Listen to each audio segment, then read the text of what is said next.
Selamat datang di channel Alur Donghua. Sebelum menonton, silahkan subscribe, biar Mimin tambah semangat update-nya. Han Li kembali ke kamarnya di distrik ke-9, kamar 332, dan duduk sebelum menghela nafas ringan. Dia menenangkan dirinya dan berhenti memikirkan hal lain. Dia menutup matanya dan mengaktifkan teknik White Sun Soaring untuk menyempurnakan inti Tiger Scale Beast di tubuhnya. Meskipun ada banyak cara untuk mempertahankan kekuatan bintang-bintang di inti binatang buas untuk jangka waktu yang lebih lama, itu tidak sebaik yang baru. Namun kenyataannya, tidak mudah untuk mendapatkan inti monster baru. Ini adalah pertama kalinya dia berpartisipasi dalam Suando, tapi itu lebih menakutkan daripada berbahaya.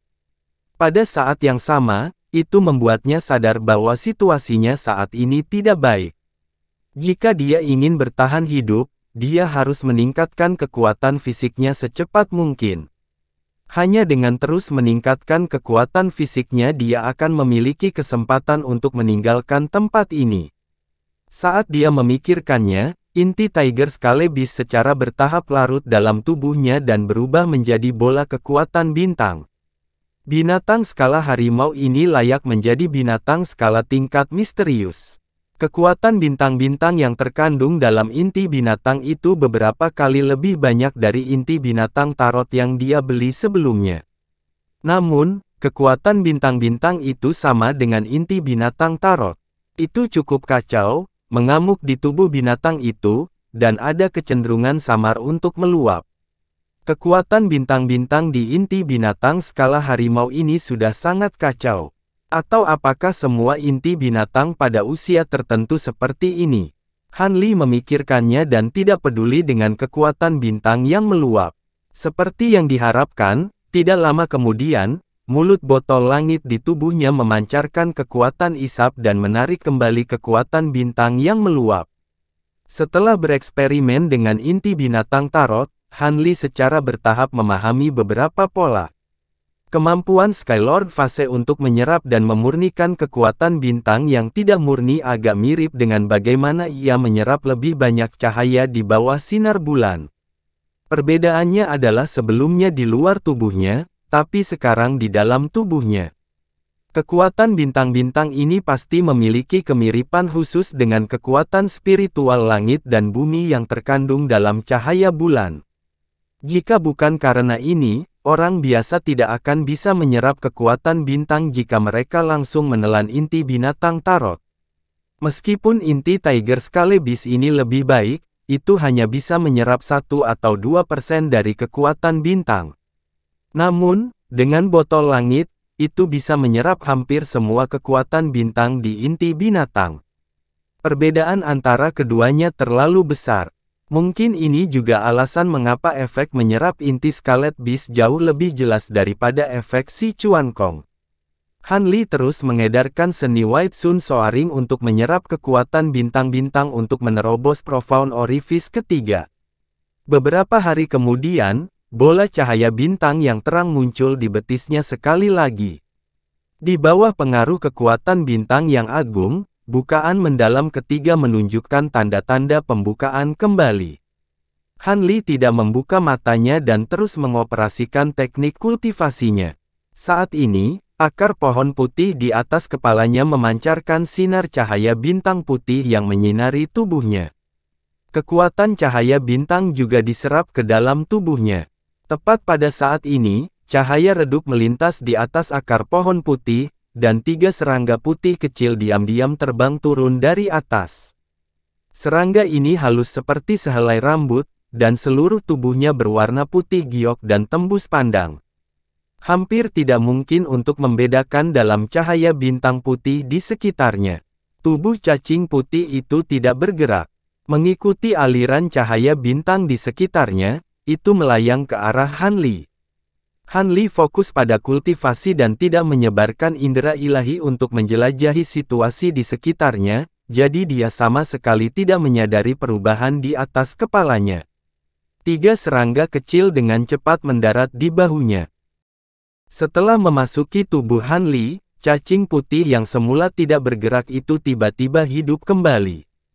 Tubuhnya bergoyang ke kiri dan ke kanan, dan dengan cepat mengalir ke jantungnya. Benda apa ini? Han Li segera merasakan kontak cacing putih dengan tubuhnya. Dia tiba-tiba membuka matanya dan berhenti berkultivasi. Tetapi pada saat ini, cacing kesengsaraan hitam yang menempel di hatinya tiba-tiba bergerak. Cakarnya yang halus bergetar tanpa henti, dan jejak cahaya hitam muncul di matanya. Sepertinya itu telah terbangun. Hati Han Li bergetar. Cacing kesengsaraan hitam sekarang terkait erat dengan hidupnya. Jadi, dia tidak bisa membiarkan sesuatu terjadi padanya. Pikiran yang tak terhitung jumlahnya melintas di benaknya dalam sekejap. Lengannya bergetar hebat, dan otot serta tulang seluruh tubuhnya mulai bergetar dengan suara weng-weng. Kekuatan getar menyebar ke setiap bagian tubuhnya.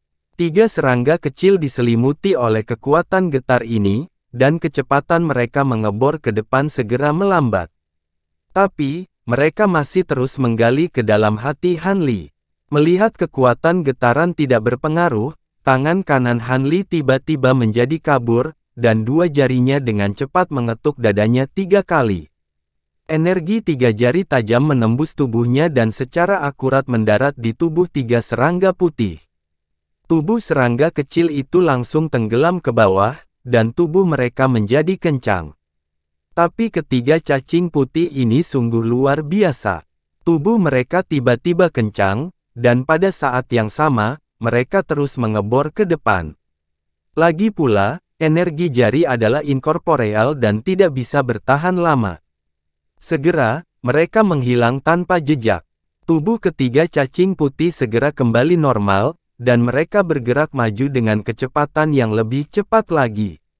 Dalam sekejap mata, telah mengebor ke tempat yang tidak jauh dari jantung. Saat cacing putih mendekat, tubuh cacing kesengsaraan hitam bergetar lebih keras lagi, dan mengeluarkan suara zizi. Han Li menjadi sangat cemas, dan cahaya tajam melintas di matanya. Ruang di antara alisnya bersinar terang. 3 pedang yang berkilau dan tembus pandang terbang keluar, dan dengan sekejap, mereka menebas bagian atas dadanya, menghilang ke dalamnya. Pedang kecil yang berkilau dan tembus cahaya itu sebenarnya adalah benda berwujud. 3 luka sepanjang beberapa inci muncul di kulit Han Li, dan darah menyembur keluar. Dia tidak memperhatikan luka di tubuhnya. Sebaliknya, dia menggunakan indera ilahi untuk mengendalikan 3 pedang kecil untuk memotong dagingnya, dan memotong 3 cacing putih. Meskipun tubuh cacing putih itu keras, ketiga pedang kecil ini diringkas oleh Han Li menggunakan teknik pedang mental, dan sangat tajam.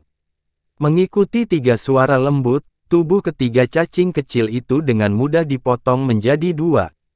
Kedua bagian tubuh mereka berputar beberapa kali, lalu berhenti bergerak. Begitu cacing putih mati, cacing kesengsaraan hitam juga berhenti bergerak, dan semuanya kembali normal. Han Li merasakan situasi ini, dan hatinya akhirnya rileks. Pada saat ini, dia tiba-tiba mengerutkan kening, dan memuntahkan seteguk darah, dan batuk beberapa kali. Meskipun dia telah membunuh cacing putih, pedang kecil yang berkilauan dan tembus pandang itu juga menyebabkan kerusakan yang cukup besar pada tubuhnya. Namun, Han Li tidak mempedulikan hal ini. Tangannya membentuk segel, dan sinar cahaya kristal muncul dari celah di antara kedua alisnya lagi. 3 rantai yang berkilau dan tembus pandang ditembakkan, menggali ke dalam luka, dan menarik keluar 6 bagian tubuh cacing itu. Dengan ini, luka di dadanya tiba-tiba melebar, dan darah segar menetes keluar. Han Li bahkan tidak melihat luka di tubuhnya, dan diam-diam mengedarkan seni asal bintang surgawi besar. Saat cahaya bintang putih pekat berkumpul, 3 luka di dadanya dengan cepat sembuh, dan segera, 3 kepompong berdarah terbentuk. Namun, tatapan Han Li tertuju pada 6 bagian tubuh cacing putih di depannya, dan cahaya dingin melintas di matanya. Baru saja, jika dia tidak bereaksi dengan cepat dan dengan tegas menggunakan teknik pedang mental untuk membunuh ketiga cacing kecil ini, ketiga cacing putih ini mungkin benar-benar telah masuk ke dalam hatinya. Namun, dia tidak tahu apa yang akan terjadi jika Black Tribulation Worm bereaksi terhadap cacing putih tersebut. Cacing putih ini sangat aneh, dan mereka jelas bukan makhluk alami dari arena Suan. Mungkinkah seseorang ingin menyakitinya? Wajah bekas luka terlintas di benak Han Li, dan dia segera menggelengkan kepalanya. Dia mengambil napas dalam-dalam, dan ekspresinya dengan cepat kembali normal. Dia merapikan noda darah di tubuhnya dan membuka pintu. Di tengah gua, banyak Suan gladiator berkumpul, dan mereka sepertinya sedang membicarakan pertandingan yang baru saja terjadi. Bekas luka juga ada di antara mereka. Saat orang-orang ini melihat Han Li muncul, mereka semua tersenyum dan menyapanya.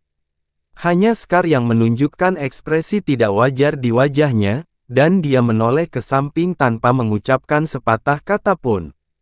Han Li sedikit mengangguk ke yang lain, melirik Scar dengan sengaja, lalu berjalan menuju kamar Chen Lin.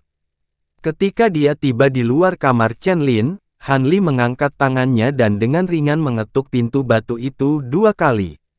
Sesaat kemudian, cahaya putih menerangi celah di bawah pintu batu, dan setelah sekejap, menghilang. Segera setelah itu, terdengar suara gesekan, dan pintu batu perlahan terbuka. "Rekan Li, kenapa ini kamu? Hehe, bagaimana kabarmu?" Chen Lin berdiri di belakang pintu batu dan menatap Han Li di luar. Dia pertama kali menunjukkan ekspresi terkejut, dan kemudian berkata sambil tersenyum. "Rekan Chen, bisakah kamu masuk untuk mengobrol?" kata Han Li dengan salam kepalan tangan. "Tentu saja, masuklah." Chen Lin menyingkir dan memberi isyarat mengundang. Han Li memasuki ruangan, dan pintunya bergemuruh lagi dan tertutup. "Rekan Li, melihat ekspresimu, apakah sesuatu terjadi?" Setelah mengundang Han Li untuk duduk di meja batu, Chen Lin mengangkat alisnya dan bertanya. "Memang, aku punya sesuatu untuk ditanyakan." Mata Han Li sedikit berkedip, dan dia segera memberitahunya tentang serangan cacing putih ketika dia sedang berkultivasi di dalam ruangan. "Sebenarnya ada hal seperti itu. Rekan Li, sungguh luar biasa bahwa Anda dapat bertahan dalam situasi seperti itu." Chen Lin segera berdiri setelah mendengarkan, dan berkata dengan wajah penuh keterkejutan. "Mengapa kamu mengatakan itu, rekan Chen?" Hati Han Li tergerak, dan dia bertanya dengan ragu. "Kamu masih belum tahu apa itu cacing putih, kan? Itu cacing pemakan hati yang terkenal, sejenis cacing aneh yang hanya bisa diproduksi di lembah pemakan hati.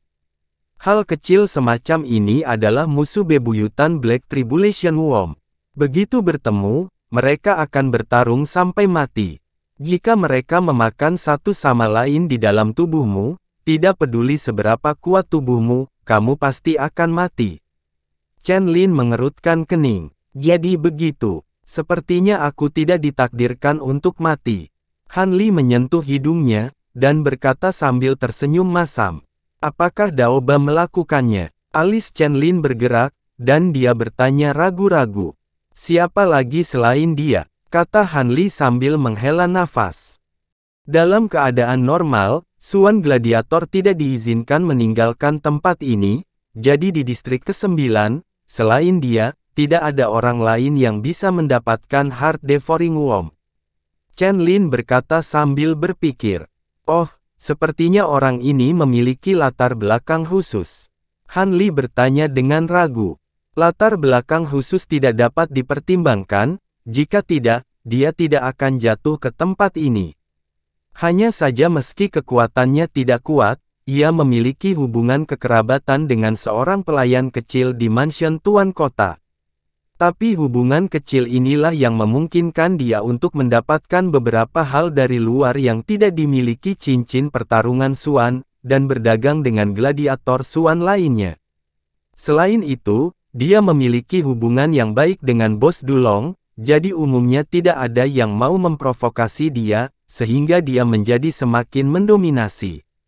Chen Lin menjelaskan perlahan. Ketika Han Li mendengar ini, dia menganggukkan kepalanya. Dia awalnya tidak menganggap serius Daoba ini, tapi sekarang sepertinya dia menganggapnya enteng. Rekan Li, jangan impulsif. Bekas luka pisau ini tidak perlu dikhawatirkan. Sayangnya, dia telah bekerja untuk Dulong, jadi Dulong sangat memikirkannya. Lagi pula, Anda harus melihat tuannya sebelum Anda memukuli seekor anjing.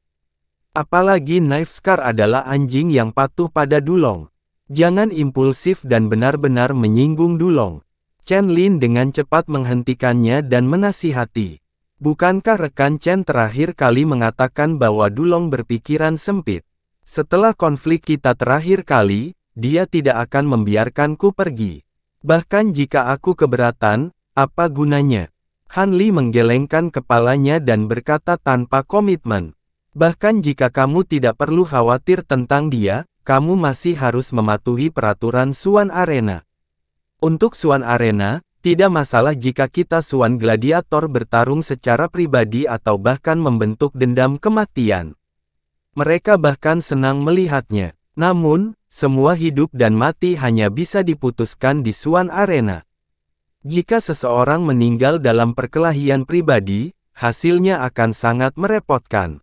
Itu sebabnya saya menyarankan Anda untuk tidak menjadi impulsif, lanjut Chen Lin. Setelah mendengar ini, sedikit keraguan muncul di mata Han Li, dan dia perlahan duduk. Chen Lin juga duduk di sampingnya dan berkata sambil tersenyum, "Aku benar-benar takut tidak bisa membujukmu, rekan Li." "Terima kasih." Han Li berhenti sejenak dan kemudian tersenyum. Lupakan. Aku akan menjadi orang baik sampai akhir." Chen Lin ragu sejenak dan berkata dengan ekspresi sedih. Sementara Han Li bingung, dia melihat Chen Lin kembali ke ruang dalam dan keluar dengan sebuah kotak batu hitam. Knife Scar adalah orang yang tercela. Jika dia tidak berhasil sekali, dia mungkin tidak akan berhenti lagi. Kamu harus menerima ini sekarang. Ini dapat membantumu menghindari beberapa masalah, kata Chen Lin sambil menyerahkan kotak batu hitam. Ini adalah. Han Li tidak mengambilnya dengan gegabah dan bertanya dengan bingung. Heavenly Star Shell, kamu seharusnya melihat benda ini di kantor pertukaran, kan? Di tempat terkutuk ini, tidak ada ki iblis untuk diserap dan dipadatkan, dan tidak ada artefak iblis untuk digunakan. Sangat sulit untuk mengatur batasan, jadi kami hanya dapat mengatur beberapa mekanisme sederhana yang dapat dibuka dengan mudah. Cangkang bintang surgawi ini dianggap sebagai barang kelas atas, kata Chen Lin sambil tersenyum. Setelah mendengar nama Star Shell, Han Li langsung teringat bahwa dia memang pernah melihatnya di Exchange Hall. Meskipun dia tidak tahu untuk apa itu digunakan, harganya yang mahal tetap meninggalkan kesan yang mendalam padanya. Kakak Chen, kita hanya bertemu secara kebetulan. Aku sudah sangat berterima kasih karena kamu telah memberiku begitu banyak informasi. Kerang bintang surgawi terlalu berharga untuk aku terima, Han Li menolak. Chen Lin tersenyum pahit dan berkata, kamu salah paham, rekan Li. Aku ingin bermurah hati dan memberikannya kepadamu secara gratis, tapi sayangnya, kekuatanku tidak mengizinkannya. Kalau begitu rekan Taois, ini, Han Li mengangkat alisnya dan bertanya. Saya menggunakan Heavenly Star Shell ini sejak lama, dan banyak kekuatan bintang yang terkandung di dalamnya telah dikonsumsi. Kemudian, saya menjadi musuh bebuyutan seseorang, jadi saya membeli yang baru dengan kualitas yang lebih baik untuk berjaga-jaga. Ini cangkang bintang surgawi dibiarkan tidak digunakan. Saya tahu bahwa Anda baru saja tiba di arena pertarungan Suan, jadi Anda pasti tidak punya banyak uang. Saya dapat menjual cangkang bintang surgawi ini kepada Anda dengan setengah harga, kata Chen Lin. Rekan Taois Chen, sejujurnya, saya sudah menukar poin yang saya menangkan dari pertempuran sebelumnya dengan inti binatang buas. Saat ini, tidak ada lagi yang bisa saya beli dari Anda selain inti binatang buas tarot. Han Li sedikit tergoda, tapi dia hanya bisa mengatakan ini tanpa daya. Rekan Taois Li, Sulit untuk menemukan seseorang yang Anda sukai di arena pertarungan Suan ini. Anda dapat menggunakan cangkang bintang surgawi ini terlebih dahulu. Untuk hadiahnya, Anda tidak perlu khawatir tentang itu. Anda dapat mengembalikannya kepada saya setelah kamu memenangkan 2 pertempuran lagi, kata Chen Lin sambil tersenyum. Kalau begitu kita akan melakukan apa yang dikatakan rekan Daois Chen. Han Li ragu sejenak sebelum mengangguk. Setelah mengatakan itu, dia mengambil kotak batu hitam lalu membuka tutupnya. Ada benda mirip cangkang putih seukuran telapak tangan tergeletak dengan tenang di dalam kotak batu hitam. Tidak diketahui apakah itu alami atau buatan manusia, tetapi ada banyak pola rumit yang terukir di atasnya. Itu terlihat sangat cantik. Aku pernah menggunakan benda ini sebelumnya, jadi ada tandaku di atasnya. Rekan Taois Li, Anda hanya perlu meneteskan esensi darah Anda di atasnya, dan itu akan mengenali Anda sebagai tuannya lagi. Setelah itu, Anda dapat menempatkannya di dalam pintu batu rumah Anda, dan cangkang bintang surgawi akan secara otomatis memancarkan lapisan kekuatan bintang, menutupi seluruh pintu dari dalam. Dengan cara ini, kecuali orang lain menggunakan kekerasan untuk menghancurkannya, hanya Anda yang dapat memasuki rumah Anda. Hal-hal kecil seperti heart devouring bug tidak akan bisa menyelinap masuk, jelas Chen Lin. Saya akan mengingat kebaikan rekan Taois Chen. Han Li mengangguk dan menangkupkan tinjunya lagi untuk mengungkapkan rasa terima kasihnya. Kemudian, dia mengucapkan selamat tinggal dan pergi. Setelah kembali ke kamarnya sendiri, Han Li mengeluarkan cangkang bintang surgawi lagi. Setelah memadatkan setetes darah di ujung jarinya, dia meneteskannya. Setetes darah terciprat ke cangkang bintang surgawi, lalu ditelan oleh lapisan cahaya putih dan menghilang. Pada saat yang sama, semua pola di Heavenly Star Shell menyala, dan lapisan cahaya putih kabur menyebar darinya, seperti cahaya bintang putih yang menyelimuti sekeliling. Han Li meletakkannya di dalam pintu batu, dan lapisan cahaya putih segera menyelimuti seluruh pintu batu. Bahkan semua celah di sisi pintu batu sudah terisi, tidak menyisakan celah. Setelah memeriksanya sejenak dengan indera ilahinya, dia menemukan bahwa kekuatan bintang yang terkandung dalam cangkang bintang surgawi cukup memadai. Tampaknya kata-kata sebelumnya kemungkinan besar dibuat oleh Chen Lin untuk berteman dengannya. Setelah berpikir sejenak, Han Li duduk bersila di atas ranjang batu, mengeluarkan inti binatang tarot dari dadanya, dan mulai mengolah teknik melonjak matahari putih. 1 bulan berlalu dengan cepat. Di kamar Han Li, akar pohon putih di atap bersinar terang. Dia duduk bersila di ranjang batu di bawah dengan mata terpejam. Tubuhnya diselimuti lapisan cahaya putih kabur, dan jumlah lubang misterius di tubuhnya meningkat menjadi 41. Selain lubang misterius sebelumnya yang dibuka dengan memakan inti binatang buas tiger skale, Han Li mengkonsumsi 7 inti binatang tarot secara berurutan. Dengan bantuan botol langit, dia berhasil membuka 2 lubang misterius lainnya, yang dibagikan di kakinya seperti sebelumnya. Pada saat ini, tiba-tiba terdengar dengung di dalam ruangan, dan lampu hitam berkedip di samping tempat tidurnya. Han Li perlahan membuka matanya, melirik ke tepi ranjang batu, dan sedikit mengernyit. Dia dengan santai mengambil plat nomor yang berkedip. Dia memuntahkan seteguk udara keruh, perlahan berdiri, membuka pintu batu, dan berjalan keluar. Tampaknya ada kompetisi Suandou lainnya yang berlangsung di area ke-9, dan jumlah orangnya lebih sedikit dari biasanya. Ketika mereka melihat Han Li muncul, orang-orang ini semua menoleh. Meskipun beberapa dari mereka mengangguk padanya, masih ada tatapan aneh di mata mereka. Han Li langsung melewati aula pertukaran dan datang ke aula persiapan. Di aula, pria bertanduk satu baru saja mengatur pertempuran untuk Suan Gladiator dengan duri di punggungnya, dan dia melihat sekilas Han Li. Dia memiliki kesan yang sangat dalam tentang manusia ini di Suandou sebelumnya. Li Feiyu, Kamu di sini. Pria bertanduk satu itu berteriak. Han Li menjawab tanpa ekspresi dan perlahan berjalan ke depan. Saat ini, beberapa arena Suandou di area ke-9 telah ditempati. Anda harus menunggu salah satu dari mereka selesai sebelum Anda dapat bersaing. Anda harus istirahat dulu. Pria bertanduk satu itu berkata sambil tersenyum, dan nadanya jauh lebih baik dari sebelumnya. Tidak apa-apa, aku akan menunggu sebentar. Han Li mengangguk, menemukan ruang kosong di luar lorong, duduk bersila, dan memejamkan mata untuk beristirahat. Setelah sekitar 1/4 jam, salah satu arena Suandou akhirnya selesai. Dua suan gladiator bertarung dengan sengit, dan pada akhirnya, keduanya tewas dalam pertempuran. Ini memungkinkan City Lord Manor, sebagai bankir, untuk mendapatkan keuntungan besar. Ketika Han Li mendengar gerakan, dia membuka matanya dan melihat mayat kedua suan gladiator dibawa keluar arena. Kepala yang satu benar-benar tertusuk, dan dada yang lain terkoyak. Kedua mayat berlumuran darah dan tampak mengerikan.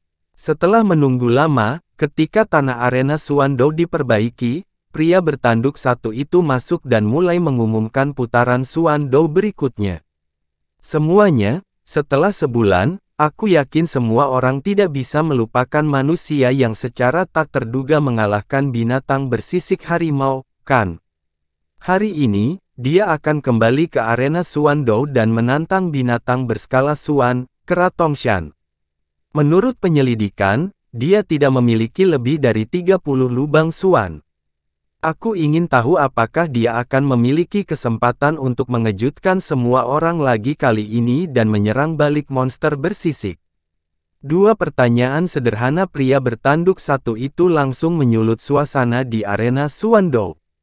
Li Feiyu, Li Feiyu, Li Feiyu, beberapa orang bahkan mulai menyebut namanya. Kamu bisa beruntung sekali, tetapi kamu ingin berhasil setiap saat. Pergilah ke neraka, manusia rendahan. Menjadi pasta daging di bawah palu Kera Tongshan. Tentu saja, ada lebih banyak ejekan, keraguan, dan kutukan yang kejam.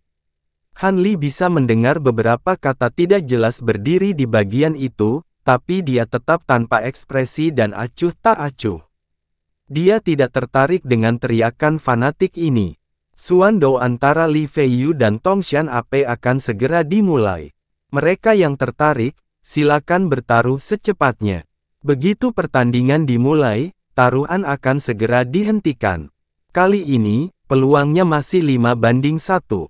Pria bertanduk satu itu menyapu pandangannya ke kerumunan dan mengumumkan dengan keras. Mendengar bahwa peluangnya masih 5-1, suasana di tribun pun semakin panas. Meskipun kebanyakan orang memilih untuk bertaruh pada Kera Tongshan, yang memiliki peluang menang lebih tinggi, masih banyak yang ragu dan ingin bertaruh pada Han Li. Di salah satu kursi VIP di tribun, Chen Yang, yang telah melepas pelindung tulangnya, bersandar di kursi hitam besar. Tidak ada seorang pun di sampingnya, bahkan pelayan cantik maupun pria bernama Hu Ben yang pernah bertaruh dengannya sebelumnya. Li Feiyu, aku tidak tahu bagaimana kamu berhasil menang terakhir kali secara kebetulan, tetapi mengapa kamu begitu ceroboh untuk menantang Suan Scarlet Beast lagi? Dan itu adalah Kera Tongshan yang terkenal dengan keganasannya dan kekerasan. Maafkan saya karena tidak mempercayai Anda kali ini, tetapi saya akan bertaruh pada Tongshan AP kali ini. Chen yang menyipitkan matanya dan bergumam.